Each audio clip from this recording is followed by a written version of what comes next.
So my last video was all about anxiety, what is anxiety, where is anxiety coming from, and that video will really help you understand anxiety a lot better.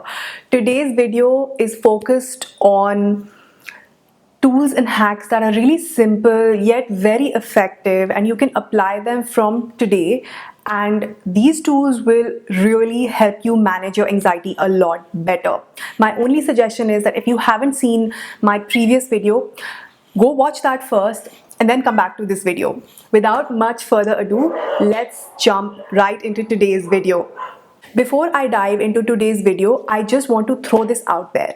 If you are experiencing anxiety because of whatever is going on in the world right now, the uncertainty, the volatility, COVID, etc., etc., my top suggestion is stop watching news. Now, you might turn around and argue with me and say, Shirin, but I need my updates, I need to be informed.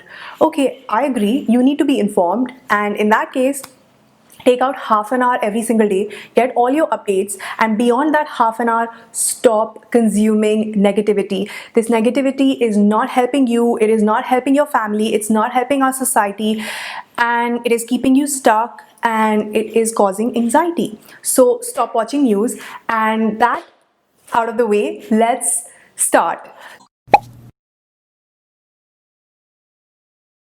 If you experience anxiety, two keywords you should always keep in mind: self-care and relaxation.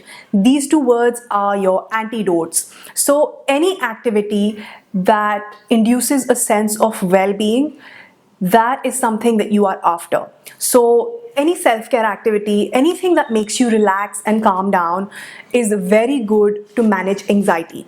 Any mindfulness practice, or just being creative, painting, creating art, or simply being out in nature, all these things are highly therapeutic, and I would 100% recommend that you try these out.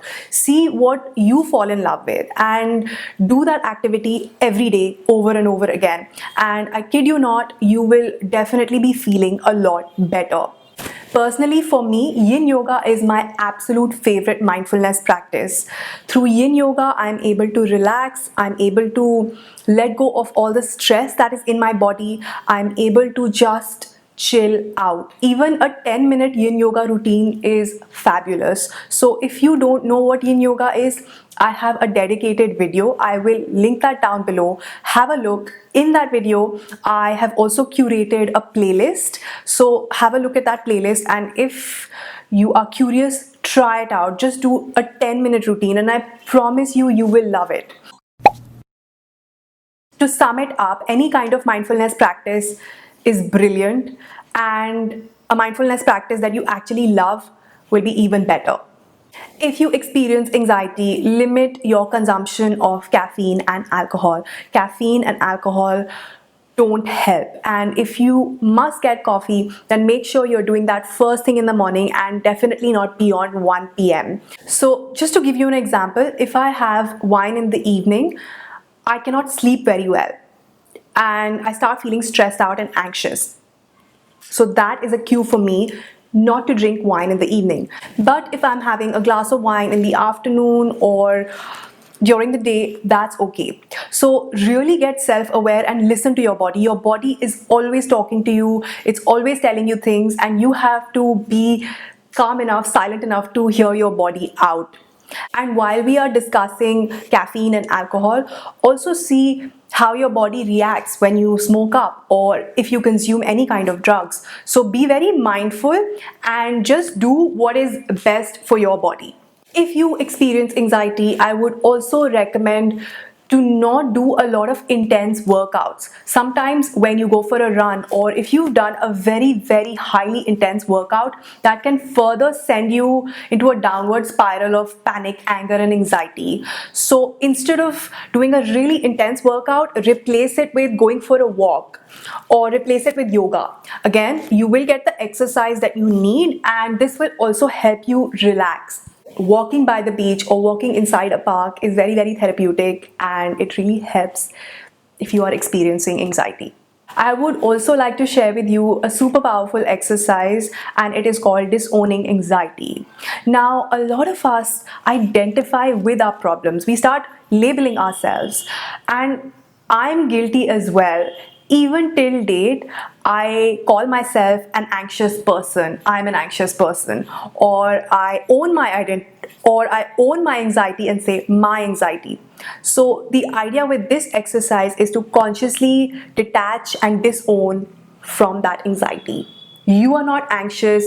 It's not your anxiety. You are just feeling it. Okay. So this is what we are going to do in this exercise. I want you to take a moment and just sit down and ask yourself, okay, I'm feeling anxious, and on a scale of 1 to 10, 1 being no anxiety at all, 10 being crippling anxiety, where am I? Don't think too much about this. Whatever number pops in your head, that is the right answer. Go with that. So let's say number 8 popped in your head. Okay, I'm feeling anxiety 8 on 10. Now ask yourself, if this anxiety was physically present in my body, where is this anxiety located?